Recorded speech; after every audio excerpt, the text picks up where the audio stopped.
Okay, we are going to look at a spring problem with energy and the work energy theorem. So let's imagine that we have a block. It's attached to a spring on a horizontal frictionless surface. The block starts at rest at the spring's resting length, and we pull the block with a constant force of 3 newtons until the block comes to a stop. So we're stretching that spring until it can't stretch anymore with that force of 3 newtons. So we want to ask the following 4 questions. First, how far can we stretch that spring? How far does it move before stopping? What is the work done by that applied force during that process? What work is done to stretch that spring? During the motion, so while it's stretching, what is our maximum kinetic energy? Where does that happen, actually? What's the location of that maximum kinetic energy? And then, how fast is the object moving at its maximum kinetic energy, so at that location? So, 2 pieces of information we need to know. We know that that force is 3 newtons, so we already knew that, but we need to know the spring constant. This is a 50 newton per meter spring, and the mass is 1 kilogram. So let's tackle part 1 first. We are going to look at this and recognize that, all right, it starts from rest and it ends at rest. So we know that over that period, the change in kinetic energy is 0. That's going to be important for us. We're going to use the work energy theorem, which tells us that the change in kinetic energy is equal to the net work done on that system. Well, our change in kinetic energy, our final kinetic energy minus our initial kinetic energy, well, it stops at that maximum point and it starts from rest. So this is 0. Our change in kinetic energy is 0. It starts from rest, ends at rest. That has to equal the net work done on the system. Whenever we think of net work, we want to think about what are the forces acting on the object that are doing work. So we have to identify our object. Of course, that's the block. What forces that would be doing work? In this case, we're on the horizontal, so we're going to ignore those vertical forces that are acting. They're not doing work. They're perpendicular to the motion. We're on the horizontal, so we have the work that's being done by the applied force, and we have the work that's being done by the spring itself. So as I start to stretch the spring then also begins to do work on that object. So the work that's done by the applied force, this is a constant force. So we know that the work done by the applied force is equal to the force times the distance. And we're going to call that distance our change in x, right? So our times that we're stretching that spring. So the work done by the applied force is our force times our distance, and we're going to call that x.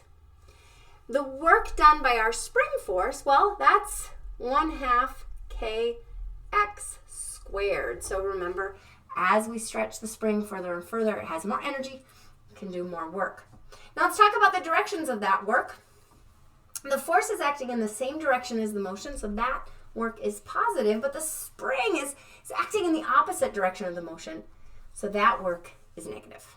All right, so we have our net work equal to 0, and now we can solve for x. So I'm going to take my 1/2 kx squared to the other side equals fx. Each one of these terms has an x in it, so I have 1/2 kx equals my force, and I can solve for x. So x is equal to 2 times the force over my spring constant. So we have 2 times 3 over 50, and as we plug that into our handy dandy calculator, 2 times, it's dark back here, 3 divided by 50, we get x equals 0.12 meters. So this 3 newton force can pull this 1 kilogram block, we're going to use the mass, but this 1 kilogram block 0.12 meters before it comes to a stop. All right, so that's part 1. We're going to keep that up here for just a second as we do part 2. What's the work done by the applied force? Well, that is this part of our equation. We're interested in this. So the work done by the applied force is equal to the force times the distance that force has been applied. We have a force of 3 newtons. The distance, of course, we calculated as 0.12, And so 3 times 0.12, should be able to do that in my head, 0.36 joules. All right. We now want to look at during that motion. So as we're pulling this block, it's starting to move. It's accelerating. And it's then going to slow down and reach a stopping point at our distance of 0.12 meters. Where in that process is it moving the fastest? Where does it have the highest kinetic energy? We're going to stick with our work energy theorem for this. And then I'm going to talk through some conceptual ideas about this same problem. So remember, our work energy theorem tells us that the change in kinetic energy is indeed equal to the net work acting on that object.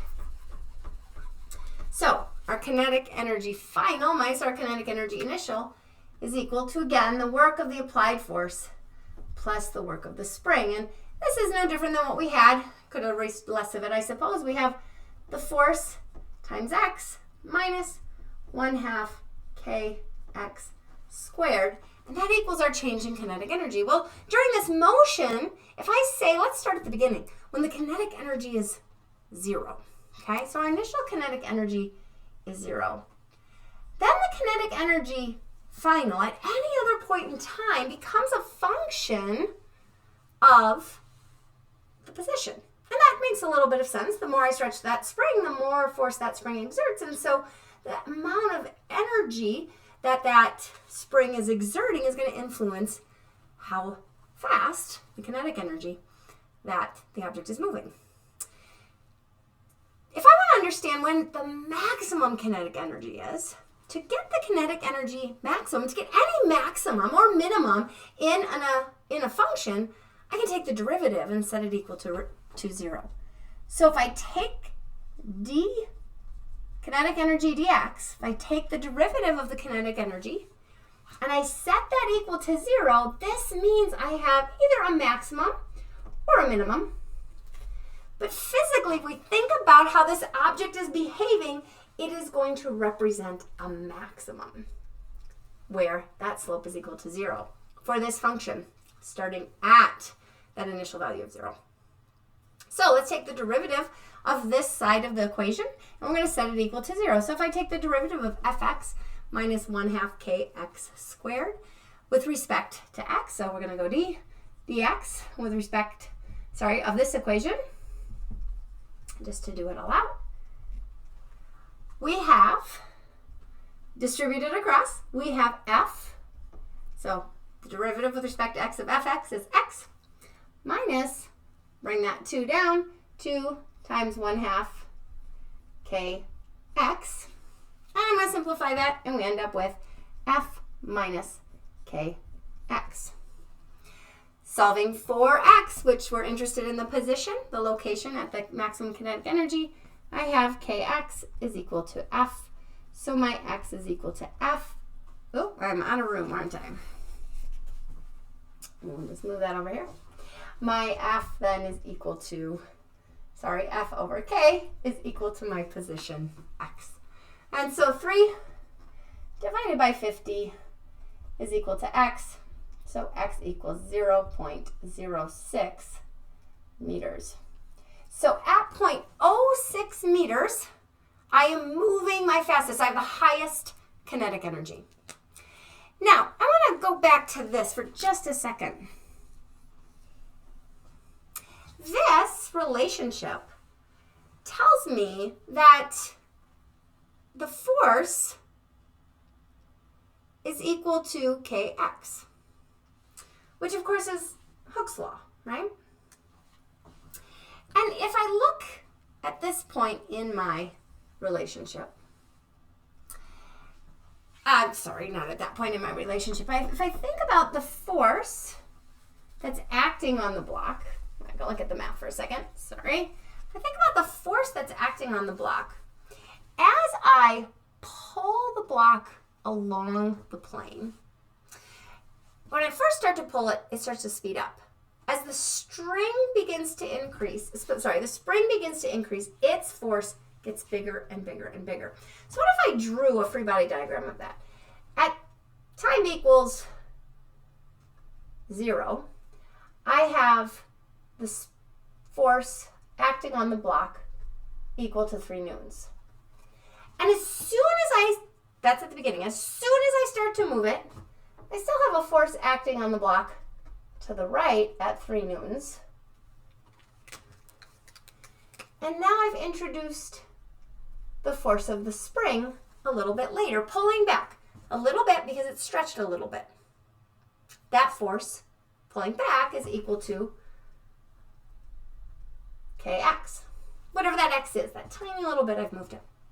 And I said, right now, the force moved to the right is bigger than the force to the left. So the acceleration is to the right and the object is speeding up. Moving to the right, acceleration to the right, speeding up. Now I pull a little bit more. Well, I still have 3 newtons moving to the right. That one's not changing. But because I've now stretched the spring even more, my force to the left by the spring has increased. It's still equal to F kx, but now this is a different x value. So it's gotten a little bigger, stretched the spring a little bit more. The right's still winning, so we're moving to the right. The acceleration is to the right. That force is to the right. We continue to speed up. We continue to speed up until when? Until the point where my force to the right is equal to my force to the left. At that point, the object has a 0 acceleration. It stops speeding up at that instant in time. That, of course, is the point where F is equal to kx 3. Let's call it 3. Now, if I go just a little bit further, I still have 3 newtons to the right. And now if I've gone a little bit further, now my force of the spring is actually a little bit longer than, or a little bit bigger, longer and narrow, than my force to the right. So now the net force is to the left. Motion is to the left, to the right. Force is to the left. I start to slow down. So it's at this junction that I go from continually speeding up to starting to slow down. Still moving in the rightward direction, actually all the way to what we determined, 0.12 meters. And so at that point, from speeding up to slowing down, is when I'm at a maximum speed. That's the point where my force of the spring is equal to the applied force. And the force of the spring is kx. And the applied force, of course, we know to be 3. That's our applied force here, F. And so I can solve for x. So conceptually, we end up with the same idea, thinking about, well, it's when these two forces are equal, the applied force is 3. And when that equals the spring force, that's that junction where I'm going from speeding up to slowing down. Okay. All right, so 2 different ways to tackle this sort of problem number 3 here. All right, and once we have the position that the object is traveling,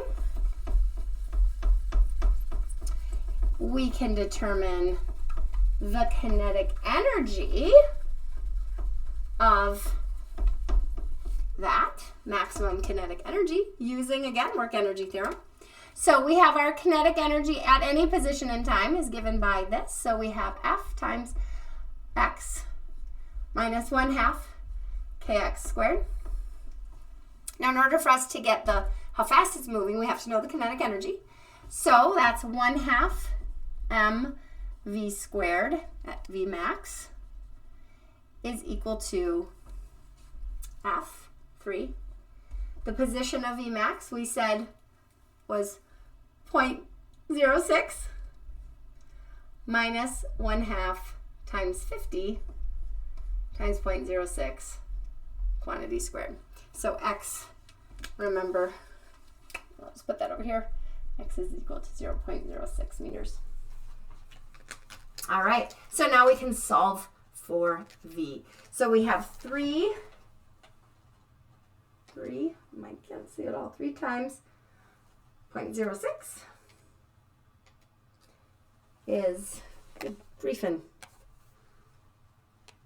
0.18, oh, should have got that, 0.18 minus, all right, we got 0.5 times, I can bring this up a little bit, make it the other direction, there we go, I'm cooking with gas, 0.5 times 50 times 0.06 times 0.06, that's 0.09. We get 0.09 on this side, 1/2 m is 1 times the speed squared. Multiply both sides by 2. We get the maximum velocity speed squared, 0.18 and 0.18 square root of that. Open this. Square root of 0.18 gives us a maximum speed of 0.42 meters per second.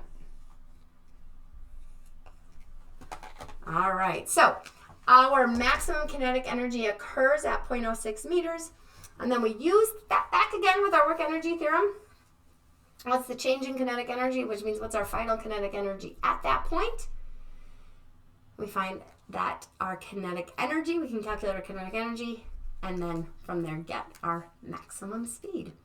All right, so that work energy theorem really is very powerful for us. We got to do a little calculus in there also, and conceptually understanding why that situation was the way it was. Good job.